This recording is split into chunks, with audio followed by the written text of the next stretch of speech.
Today, my Instagram DMs were blessed with one of the kind of most interesting slash strangest stories I've received in a while. And it is of a psychopathic little sister. And I don't mean psychopathic like, I don't know, a little bit spoiled, a little bit entitled, maybe, likes to watch, I don't know, scary movies and she's only 7 or something. I mean legitimately criminal, as you'll see. So let's just jump into it and call the subscriber who sent in today's story Macy for the sake of the story. Macy met a girl at sleepaway camp, and Macy and this girl, I'm just going to call her the friend, Macy's friend. Macy and Macy's friend became close friends, right? They bonded over a lot, and since this was a sleepaway camp, they kind of expected that they weren't going to see each other ever again because, at sleepaway camp, a lot of times people come from all over, or at least they weren't going to see each other every single day. But Macy and this friend that Macy's making, right, they really like each other. And they, at the end of the camp, they decide to exchange phone numbers. And that one day this summer, because, it was very beginning of the summer that this camp started, that they were going to see each other.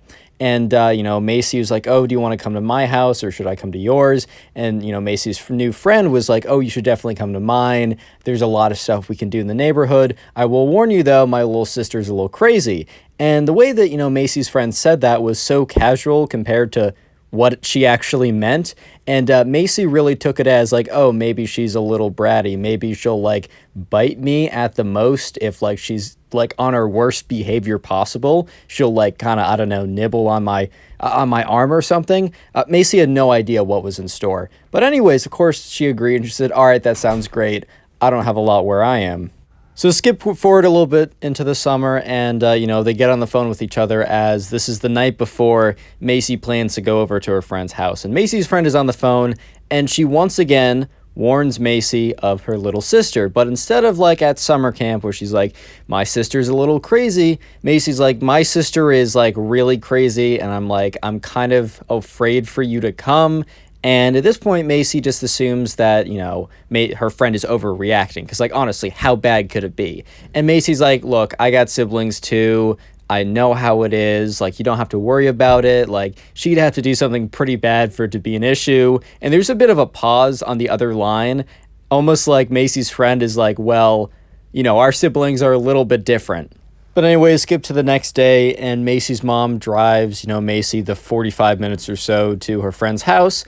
And, they go inside and, Macy's mom meets Macy's friend's mom and they're, talking to each other. Macy's friend comes down and she's like, oh my God, it's been so long, as it's been like a month since they've seen each other. And Macy and Macy's friend, are getting along pretty well. And at this point, right, Macy is talking to her friend and she notices that there's someone's coming down the stairs from behind her.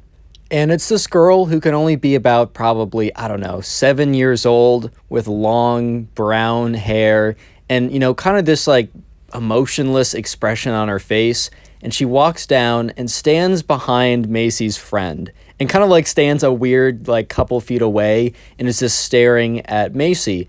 And, Macy's friend turns around and says, oh, my sister's here, let me introduce you, and she, turns around, this is Macy, this is my camp friend I was telling you about, she's gonna stay the night here, make sure to be on your best behavior, and Macy's friend's little sister continues to just stand behind Macy's friend, and just continues to stare at Macy, with no expression, no emotion, doesn't even say hello, just turns around and goes back up the stairs.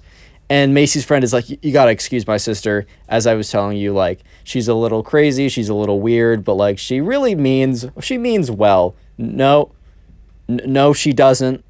You'll all see why that's the case in just a second. But anyways, right, Macy's little sister, or Macy's friend's little sister, goes upstairs, and Macy and Macy's friend kind of just hang out for a little bit. And honestly, nothing seems to matter as of now. Everything seems okay. Sure, the sister's a little bit weird, but nothing even close to what's about to come. Macy had literally no idea. Yes, the sister was weird, but it did not provoke anything that would have, hinted at what was to come. So this is where things get juicy. Macy and Macy's friend are just sitting. I don't know what they're doing. Maybe, I think they're out of the house, actually. I think they're going and doing one of the activities that Macy's friend was telling Macy all about. I wasn't told what this was in the Instagram DM. By the way, submit stories like this one to my Instagram. It's in the description.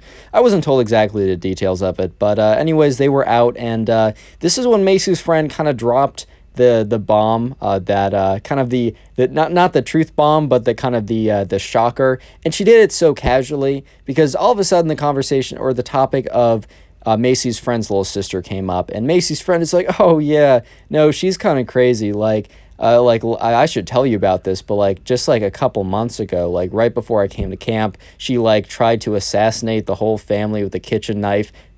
And Macy was just like, hey, bro, come again. Like, yo, whoa.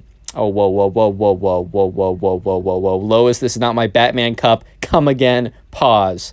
Macy goes on to explain that she actually had no intention of going to this camp, and that before this incident, she was planning on going to Maine with the whole family. But after the whole incident, her little sister went into counseling, and the family was told to more or less preoccupy themselves after the sister's at this like rehabilitation place.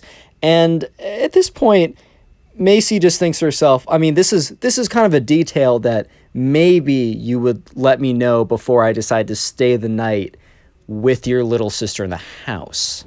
But Macy's friend notices kind of a look of horror, to put it lightly, on Macy's face, and tries to reassure her that there is no issue and that, oh, she's totally fine. The counseling went so well. They said that she's doing perfectly and that she's totally fine. Like, I didn't mean to scare you with that story. I just thought it was kind of funny.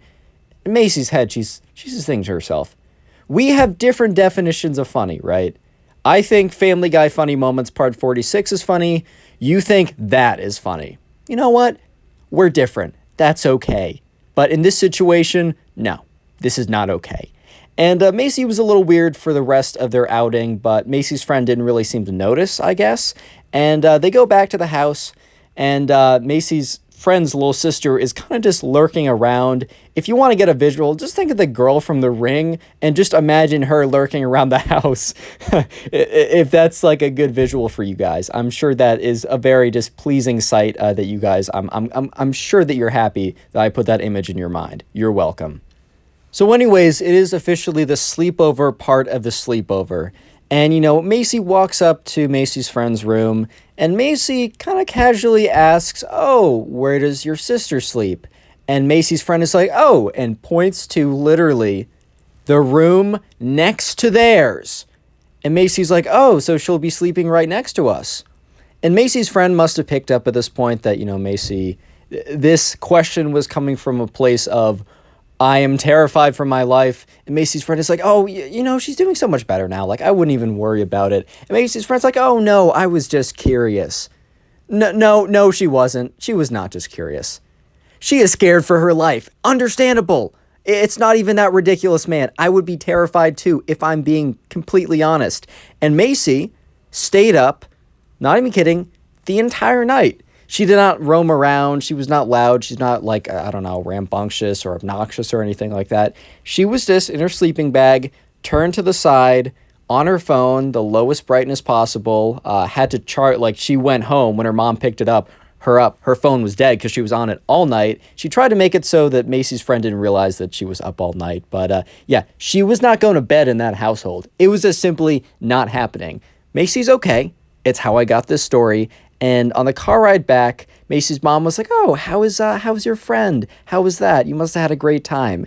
And Macy, instead of doing the typical, I had a great time, Mom, thanks for asking, and then going on the phone, well, the phone was, you know, out of battery, Macy decided to tell you the story I just told you now. Click on the video on screen right now. I know you'll enjoy it. Just click it, do it.